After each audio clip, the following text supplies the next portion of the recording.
किसी कारणवश वीडियो रुक गया था, फिर से हमें स्टार्ट करना पड़ा, इसके लिए सॉरी। तो देखिए इस तरह से हम एक एग्जाम्पल देखा, आपको 1.3 का एक एग्जाम्पल देखा। अब देखिए हम आगे बढ़ते हैं, सवाल की ओर, चैप्टर की ओर आगे बढ़ते हैं।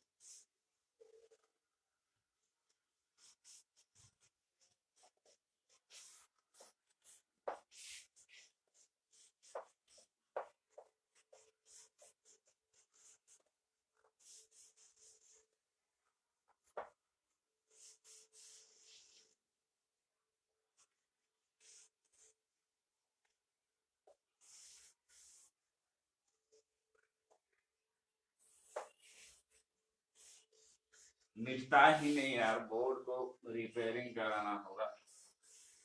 चलिए हम सवाल की ओर चलते हैं। सेम ट्रू कॉपी सवाल, सवाल में कोई अंतर नहीं होगा। जिस प्रकार से आप √3 का सवाल हमने देखा, सेम उसी प्रकार से दूसरा सवाल जो इसका है, एक्सरसाइज में आप आ जाइए। एक्सरसाइज में देखिए पहला सवाल कहता है कि सिद्ध कीजिए कि √5 एक अपरिमेय संख्या है। ऐसा कहता है सिद्ध करने के लिए कि √5 एक अपरिमेय संख्या है। केवल और केवल √3 के जगह पर √5 कर देंगे। √3 के जगह पे क्या कर देंगे, जैसे अभी अभी मैंने एग्जांपल बताया, एग्जांपल 9 में बता रहा था कि √3 एक अपरिमेय संख्या है। हमको कर क्या देना है, इसी सवाल में √5 डाल देना है। जैसे √5 डालेंगे, सब टोटल लॉन्ग्वेज वही रहेगा, लॉन्ग्वेज में कोई परिवर्तन नहीं होगा, टोटल लॉन्ग्वेज वही रहेगा और सारा लॉन्ग्वेज वही रहेगा, सॉल्यूशन वही रहेगा। सिर्फ जहां पर 3 है वहां पर 5 डाल देंगे। इस तरह से मेरा ये सवाल हल हो जाएगा। पहला सवाल एक्सरसाइज 1.3 का फर्स्ट सवाल, ठीक है। तो अब चलिए हम थोड़ा सा जो दूसरा टाइप का सवाल है, जैसे कि 2 नंबर थोड़ा अलग टाइप का है। सिद्ध कीजिए कि 3 + 2√5 एक अपरिमेय संख्या, ऐसा सवाल है। क्या घुस गया,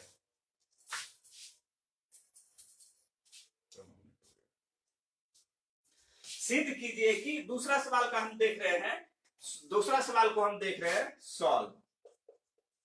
दूसरा सवाल क्या कहता है कि सिद्ध कीजिए कि 3 देख लीजिए, मैं एक बार दूसरा सवाल आपको दिखा दूं। 2 नंबर सवाल देख रहे हैं। सिद्ध कीजिए कि 3 + 2√5 एक अपरिमेय संख्या है। जस्ट इसका हम उल्टा मान लेंगे, जस्ट इसका उल्टा मान लेंगे। उल्टा मान लेते हैं, क्या मान लेंगे, माना कि 3 + 2√5 एक परिमेय संख्या है।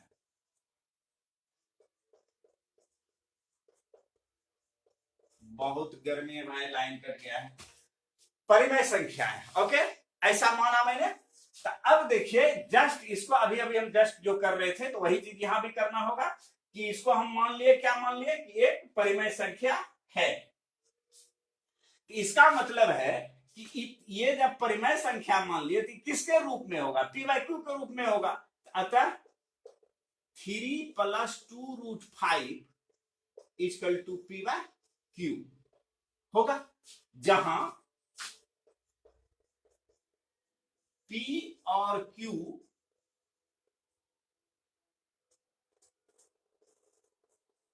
एक पूर्णांक है तथा p और q में कोई भी उभयनिष्ठ गुणनखंड नहीं है। ओके, ऐसा है, कोई भी उभयनिष्ठ गुणनखंड नहीं है, कोई भी उभयनिष्ठ गुणनखंड नहीं है। अब इसको क्या करेंगे, हल करेंगे। अगेन लिख देंगे, यहां हल करेंगे। तो 3 + 2√5 = p/q। ये 3 प्लस में है, इसको आप इसमें थोड़ा सा चेंज करना होगा हल। 3 को इधर लेके लॉन्ग्वेज सब वही रहेगा। एक सवाल का लॉन्ग्वेज याद कर लीजिए, सब में वही चीज लिखना है। 3 प्लस में इधर जाके माइनस हो गया, 2√5 इक्वल टू p/q माइनस 3, ऐसा हो जाएगा। अब इसको हम क्या करेंगे कि इसको तो हल करना है, तो हल करने के लिए यहां पर देखिए ऐसा करते हैं, यहां 1 ले लेते हैं क्योंकि 1 हो जाएगा। इसका हम एलसीएम कर लेंगे, 2√5 इक्वल टू q हो जाएगा, यहां क्या हो गया p-3q हो गया, और ये 2 गुना में है, ये √5 यहां रह गया, ये क्या हो गया p-3q/2, ऐसा। अब देखिए कि हम यहां पर सीधा से लिख देंगे, चूंकि ऐसा हम लिख देते हैं, चूंकि √5 एक अपरिमेय संख्या है, तथा जबकि p-3√3q/2 एक परिमेय संख्या है, एक परिमेय संख्या है। यानी कि 5 एक अपरिमेय संख्या, √5 एक क्या है अपरिमेय संख्या है, जबकि p-3q एक परिमेय संख्या है। तो सवाल स्पष्ट है भाई मेरे कि क्या परिमेय संख्या और अपरिमेय संख्या आपस में बराबर हो सकते हैं? यह कतई संभव नहीं है। हम लिखेंगे अपरिमेय संख्या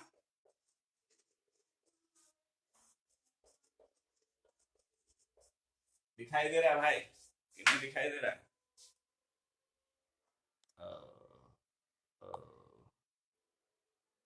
चलिए थोड़ा सा कैमरा को ऊपर कर दिए, जिस भाई को दिखाई नहीं दे रहा होगा वो देख लेंगे।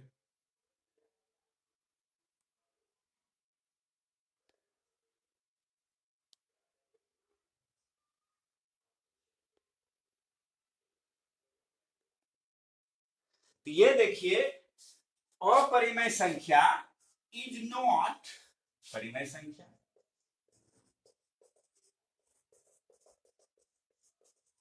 यह कतई संभव नहीं।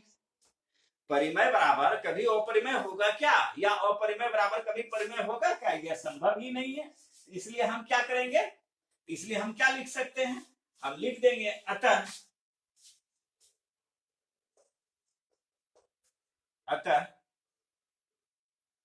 3 + 2√5 को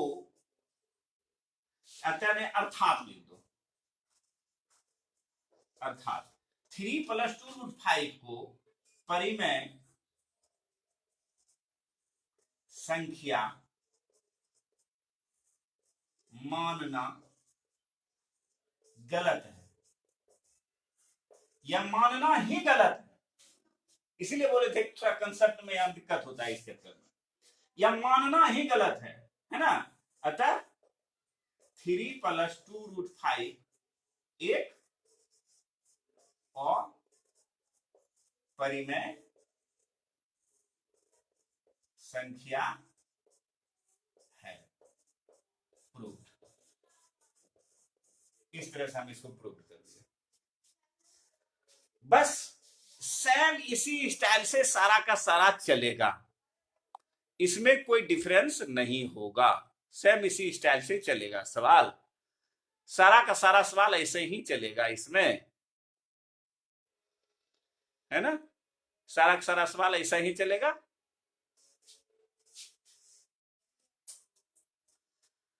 अब जो है इस चैप्टर में सवाल 2 हो गया। हम देखिए 3 का 1 बताते हैं, 3 का 1, फिर 3 का 2 और 3 आप अपने से बनाओगे। सिर्फ एक सवाल 3 का 1 हम बताते हैं।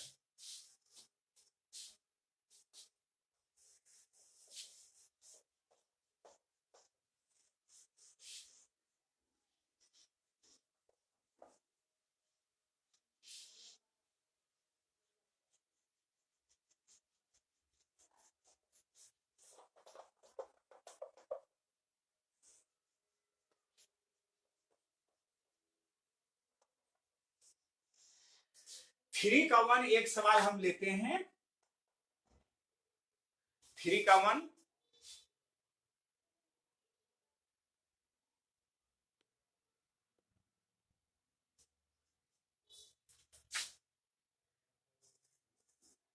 3 का पहला, सेम टू यू, लैंग्वेज में कोई अंतर नहीं होगा, सेम उसी प्रकार सब चीज मानेंगे। तीसरा में कहता है कि सिद्ध कीजिए कि निम्नलिखित संख्याएं अपरिमेय है। हमको पहला में सिद्ध करना है, फर्स्ट में 1/√2 एक अपरिमेय संख्या है। हम जस्ट जैसा कि हमने बोला था सॉल्यूशन करेंगे, सॉल्यूशन लिख देंगे और लिखेंगे माना कि 1/√2 एक परिमेय संख्या है।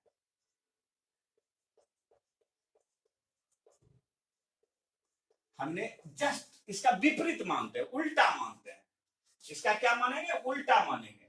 जब यह परिमेय संख्या है तो क्या हो जाएगा भाई? सेम उसी तरह से, अतः 1/√2 equal to P/Q। Same language, language में कोई अंतर नहीं। जहां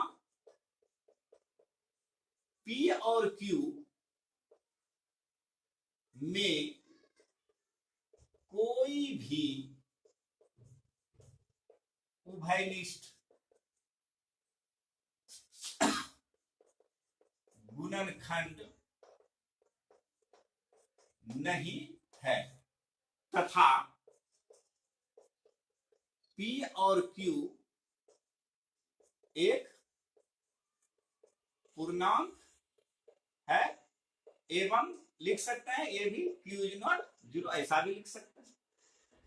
तो अब इसमें इसको हल करेंगे। अगेन हल क्या करेंगे?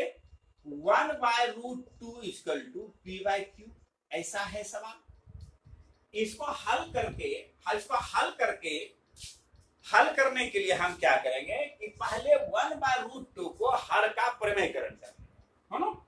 एक हर का प्रमेयकरण कर लेंगे अपने मन से। तो 1/√2 इक्वल टू, जैसा कि 9th क्लास में हर का प्रमेयकरण होता है, हम बताए हैं। अगर कोई मेरे पास पढ़े हैं छात्र तो वो जान रहे होंगे कि हर का प्रमेयकरण कैसे किया जाता है। तो हम इसका क्या करेंगे? हर का प्रमेयकरण कर लेंगे। तो हर का प्रमेयकरण कैसे करेंगे कि जितने अंक हर में है उसी संख्या से ऊपर एवं नीचे हम मल्टीपुल कर देंगे, तो मल्टीप्लाई कर देंगे। तो क्या हो गया भाई? तो ये देखिए 1 गुना √2 हो गया, और नीचे क्या हो गया? 2 हो गया, ये P/Q हो गया। अब इसको क्या करेंगे? कोना कोनी गुना कर देंगे। ये √2 को यहीं रख देंगे, 2 को इससे गुना हो जाएगा, 2P/Q हो जाएगा। कोई दिक्कत? अब इस तरह से यहां बार बार अगर नहीं भी लिखते हैं तो ये √2 क्या है? एक अपरिमेय संख्या, अपरिमेय। ये क्या हो गया? परिमेय। नहीं हो गया, जो कि संभव नहीं है। क्या परिमेय बराबर अपरिमेय हो सकता है, या अपरिमेय बराबर परिमेय हो सकता है? नहीं, संभव है। अतः 1/√2 को शॉर्टकट में बना दिए। 1/√2 को परिमेय संख्या मानना गलत